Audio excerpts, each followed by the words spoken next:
Muraho neza nk'uko bisanzwe turaca kuri Go and Study Scholarship, tugenda tubageza ama updates menshi, available opportunities ndetse n'ibindi bitandukanye.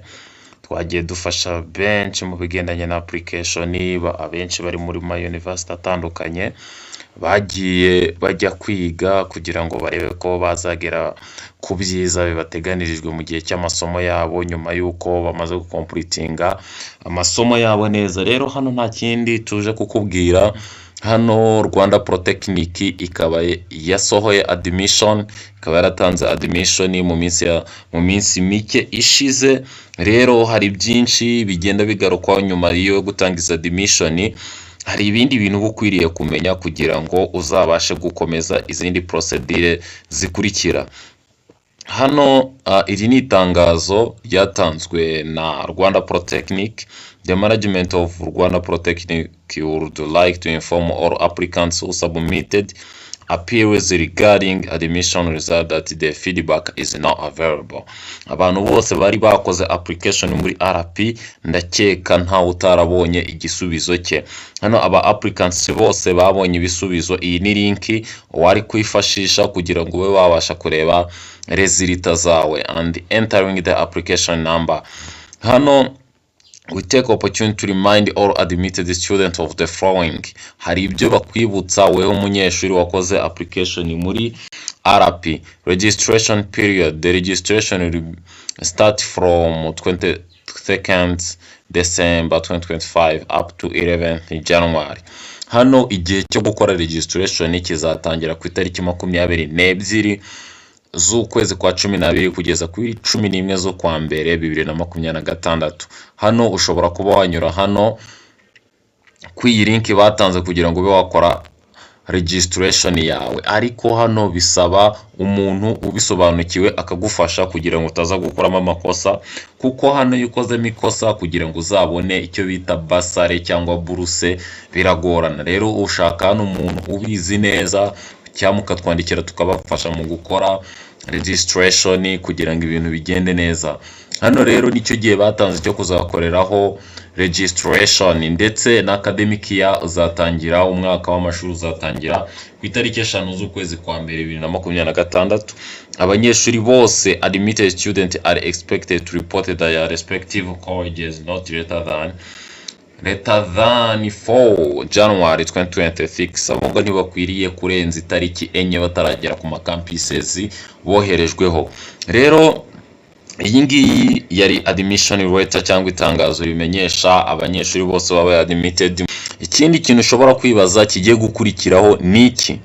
Ikindi kintu muri Rwanda Polytechnic kigiye gukurikiraho ni iki nyuma yuko basohoye admission letter? Ni iki wa kurikirana kugira ngo utazasigara? The next thing, ikintu kigiye gukurikira ni iki? Ni amasezerano ya BRD, guhabwa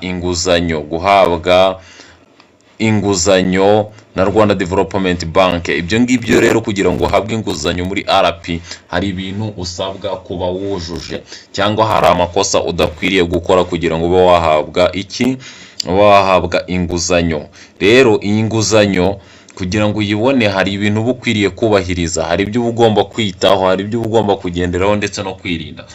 First of all, shaka umuntu ubisobanukiwe kugira ngo agufashe. Hano hari ibintu runaka ukwiriye kumenya. First of all, ikintu cya mbere ukwiriye kumenya kugira ngo babasha kubona iyi nguzanyo ya BRD, ikintu cya mbere ugomba kuba warabaye admitted, ugomba kuba ufite icyo bita admission letter. Admission letter nicyo kintu cya mbere ukwiriye kuba ufite kugira ngo ube wahabwa iyi nguzanyo na HEC. Urabanza ugakora amasezerano uka-applyinga muri HEC ikazavugisha BRD nayo ikazabona kugira ute kuguhereza iyo nguzanyo. Kandi ikindi cyane ugomba kwita ku cyo bita deadline. Ni ibyo bintu bizarangirira kugira ngo ube wabasha kubona iki, kuba wabasha kubona iyo nguzanyo. Then ikindi kintu ugomba kuba ufite ibyangombwa byose byuzuye. Hano ugomba kuba ufite ibyangombwa byose byuzuye ikintu ku kindi. Hari ibyangombwa bimwe bagenda bagusaba kugira ngo ube wabasha gukora application yawe ugomba kuba ufite ibyangombwa byose bikugaragaza nk'umunyeshuri. Ibyo ngibyo byose ugomba kuba ugize ute, ugomba kuba ubifite. Kwitondera amakuru, hari abantu basohoka bagera ahantu runaka nko ku muhanda bakumva amakuru yose bapfuye kubona, then bagahita bagenda bagakora application batabanje kubaza ikintu ku kindi, batabanje kujya mu mizi ngo bamenye ngo ayo makuru agendanye n'iki.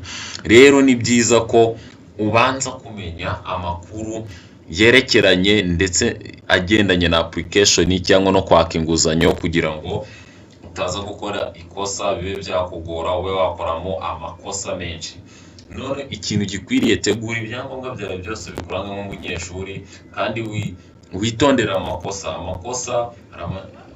Abanyeshuri bagenda bakora bagapfa kwikorera ibyo babonye, ngo ndikorera application ngo ntaza gutanga aya n'aya. Yes, iyo ukoze ikosa rimwe kujya kurikosora biragorana. That's why you have to be serious and pay attention about signing the agreement or requesting the scholarship. Kugira ngo baguhereze buruse bisaba kwitonda. So mukomeze mubane natwe kuri Rwanda Study Scholarship. Ibyo byose twababwiye mukomeze mubyitondere kugira ngo mwese muzabashe kubona inguzanyo muri BRD binyuze muri HEC. Nizere ko mukomeza kubana natwe. It is Go and Study Scholarship.